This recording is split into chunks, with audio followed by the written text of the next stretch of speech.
Hi, this is Paul Solt from iPhone Dev TV, and I want to teach you how to do more stuff with the composite xib file. Here, we're going to programmatically load a custom UIView that we designed in a nib file. So let's jump over to Xcode and get started. I've got the code from the first part open, and I've just renamed it composite xib file part 2, and we'll just continue working from here. So this is the same thing, just start with part 1 and you'll be good to go if you want to pick up here. So what I want to do is create this view dynamically, and I'm going to have to add code to our view controller. So we're going to create a new widget, which means that I have to import the widget class here. So I've got my own custom view that I've created, and now we can create one.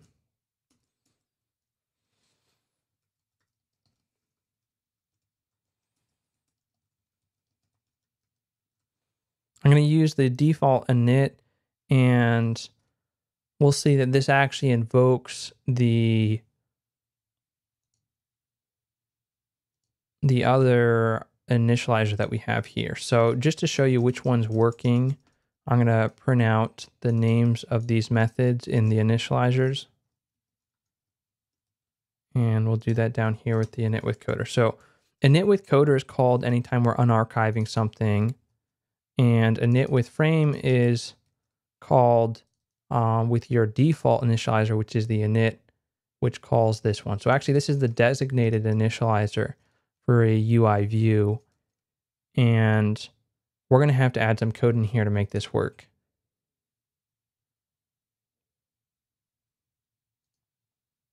So as you can see, init with coder, init with coder, init with frame. So that last one is the new line of code that we added in the view controller. We didn't actually add it anywhere, so we don't see it. So I'm going to have to say self.view, add Subview Widget. And now we're going to have to start working with AutoLayout to get this to appear where we want it to appear. Right now, it's initializing it actually with a 0 size frame, which is causing all kinds of issues. So we need to turn on AutoLayout for this, and I do widget.translates auto resizing mask. I have to say no, because I don't want to do that. I want to use the AutoLayout stuff that I can specify. We're still not seeing anything. So let's go back to our widget view. And we didn't call our setup code, so it's not loading the stuff from the bundle. So let's add that. This is the reason why I created a function in the first part to do this work, so that we can reuse that functionality between these two methods. So now it's loading, and it's loading in the top right corner. What I want to do is I want to load it down here in the bottom, right along the bottom edge of the iPhone, so that when we rotate, it will stay along this bottom edge and not go off screen. Now, as a quick demo, I'll show you what happens if we don't do AutoLayout. And say we just wanted to set the size to a certain position. So we set the center to some new point. And I'll just do, I think, 200, 300. So somewhere lower on the screen, maybe even 400. And when we stop and run this again, now we're going to have a static position. So it's down here on the corner. And the problem we have without AutoLayout is when we go to rotate something like this, I'm doing the wrong key again. It's Command left or right arrow. We no longer see that view on the screen. So it doesn't stay in the position that it needs to be if I want to support multiple layouts. So we won't do this since we're using AutoLayout. So this would be code for a pre-auto layout. And we don't ever set the center when we're using AutoLayout. So when we turn AutoLayout on by turning off the legacy system, which was the auto sizing and constraints, then we're free to sort of customize the UI exactly as we see fit. So there's a couple steps involved with this. We need to set a width and a height, and we need to set sort of where it's going to be in relation to. And it's sort of working, but it's not going to be working once I try to position it, and you'll see how that looks. So we first need to add constraints to position this. I want this on the bottom edge. And so I want the bottom edge of this widget to be on the bottom edge of the iPhone screen. And then I want it to be centered. We're actually going to do the centering first so that you can follow along. So here we're going to have to add a constraint. And I'll say self.view add constraint. And we're just going to do a single constraint. This is going to be an NSLayout constraint. And this will be constraint with item. Now this gives us a lot of control for sort of doing the centering with the X and Y coordinates, which is really good when you want something in the very center of the screen or in the center of another container or view that you put out there. So we want the widget, which is our item, to be the NSLayout attribute center X. So you can find it if you scroll up or down, or you can type the full thing out. I use tab to sort of autocomplete that. We want this to be the NSLayout relation equal, and we're going to relate this to the self.view. So within the view, we want to be centered to the view's center. So we'll do NSLayout attribute center X. So now we're saying we want our center X to be the same as the center of the main view. We want the multiplier to be 1 so that they are the same and the constant to be 0. I could offset it to either side if I use that constant. So then we'll want to set our bottom edge.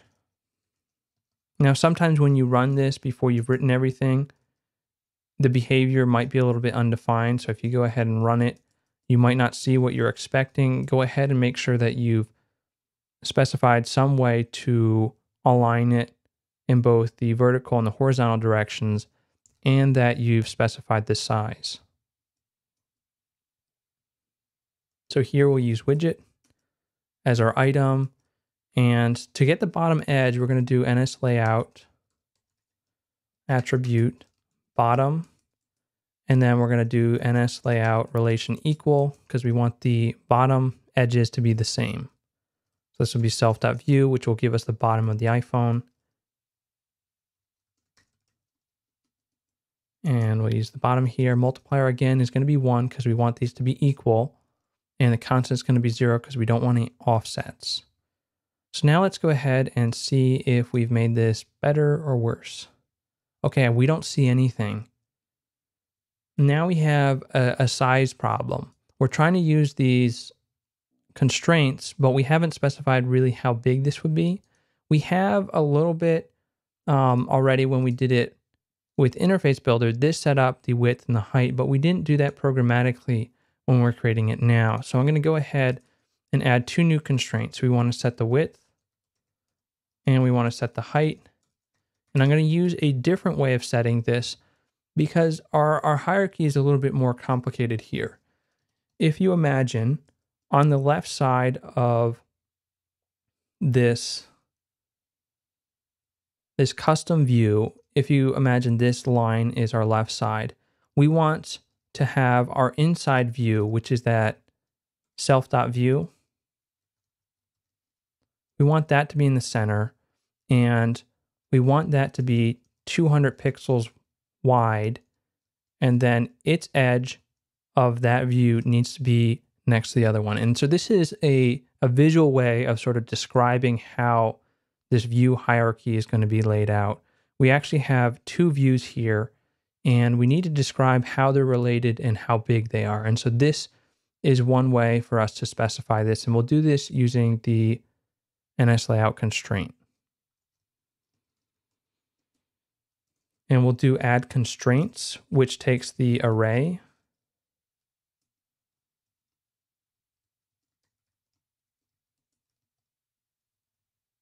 and instead of doing the constraint with item, we'll do constraints with visual format. So here we're going to use a string with a very similar expression to what I wrote there. The first thing I'm going to start with though is H colon for horizontal. So now we're talking about the horizontal direction. And I want to say This is the side of the super view, which is going to be the topmost view.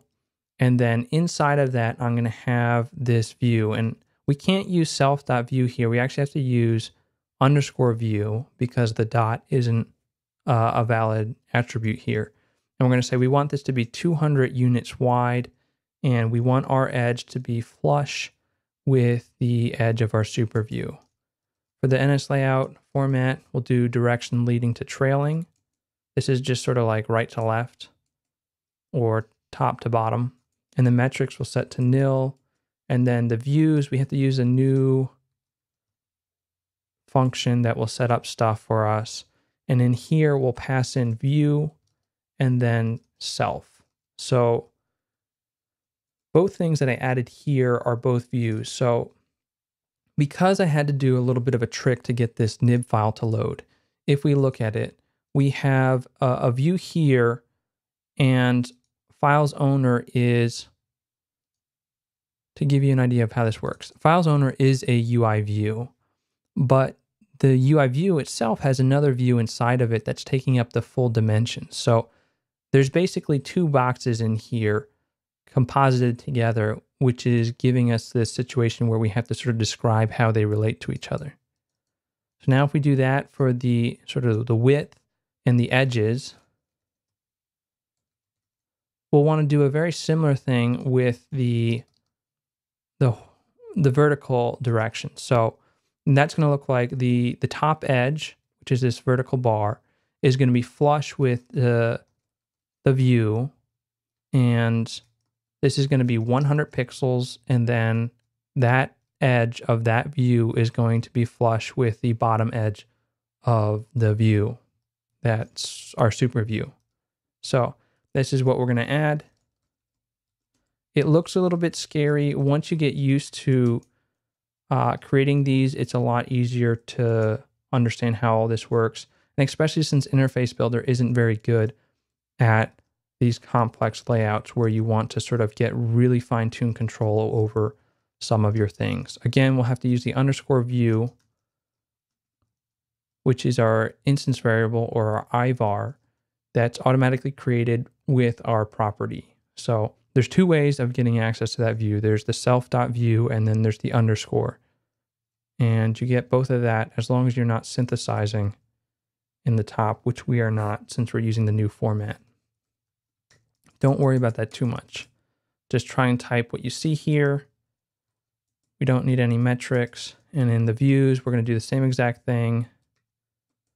The NS dictionary of variable bindings, and we just have to pass it the _view and self. And this is just mapping the text value here to the actual object that we have, which is here, and to ourself. So this is just a convenience function so that we don't have to write a little dictionary every time we want to do this.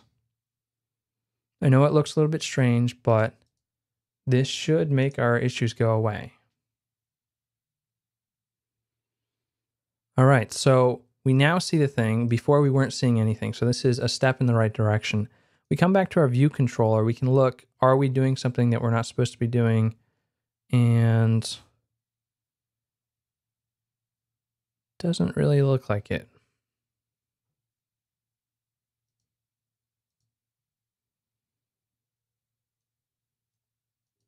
But we do see an issue, and okay. So this is what you'll run into when you start working with AutoLayout. You'll get a lot of text. Oh boy. Now, here we see a problem with the AutoLayout, unable to simultaneously satisfy constraints. So that means that it can't figure out how to do stuff. Now, this is going to all be with sort of the visual format for displaying. So this means we're talking the vertical direction. There is a view that has 0 pixels between itself and its super view, and that would be the widget view. So that's all fine until we get down to this constraint that's being broken. And it's saying it can't satisfy something in here because something is conflicting. And if we look,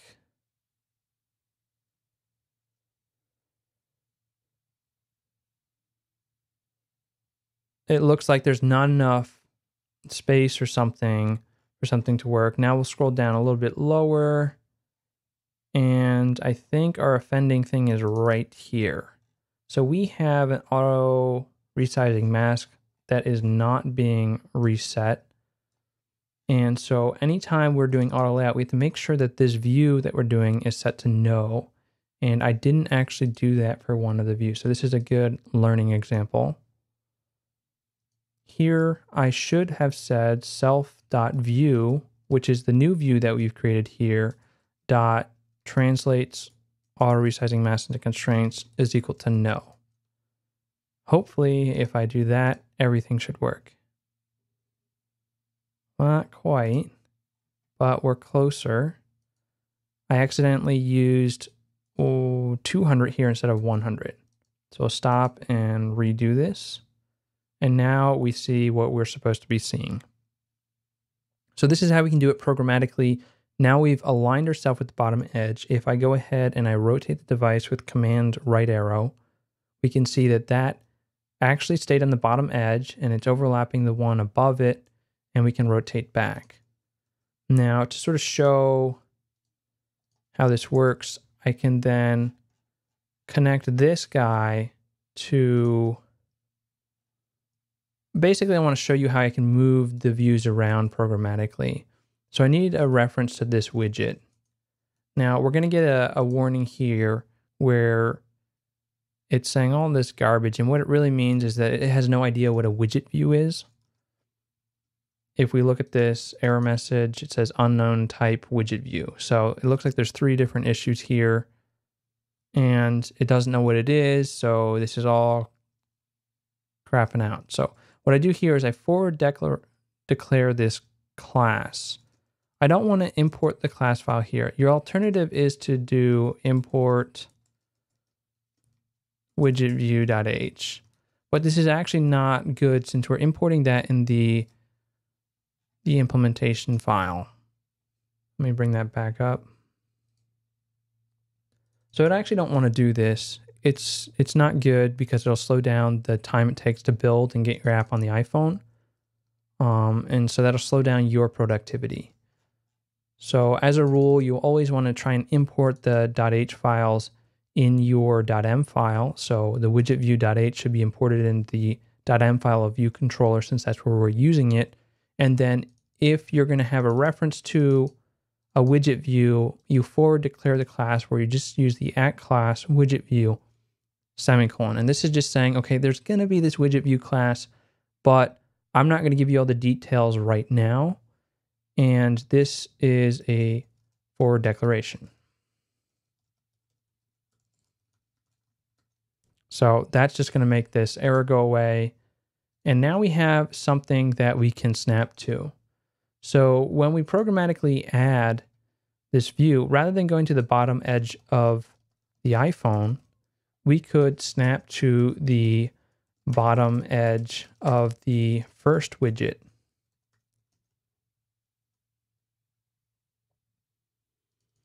So I'm just going to copy this and we'll comment this one out.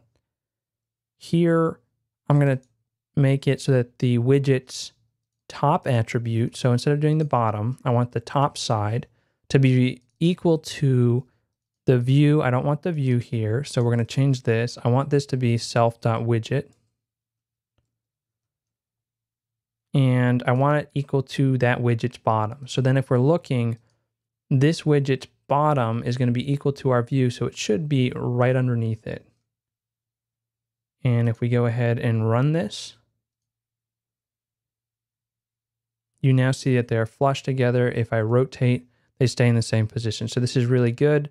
Another thing you can play with is this constant. So we didn't really play with the constant before, but say I wanted 8 pixels in between them. This will push it down 8 pixels. I could do negative if I want to move up. If I don't want to be in the center exactly, I could go 100 pixels to one of the sides. So that's going to shift it to the right 100 pixels. If I wanted it to sort of move around, I can just play with all these constants. The multiplier, generally, you want to keep at 1. But this centering aspect is really key if you want to move stuff around. So playing with these constants is very helpful. You can even use these with gestures, which I'll show in another video. All right, so you've learned how to programmatically add a new view and to play with some of the auto layout options. So go ahead, create your own custom views, create your own custom widgets that you can add additional functionality to your existing view controllers.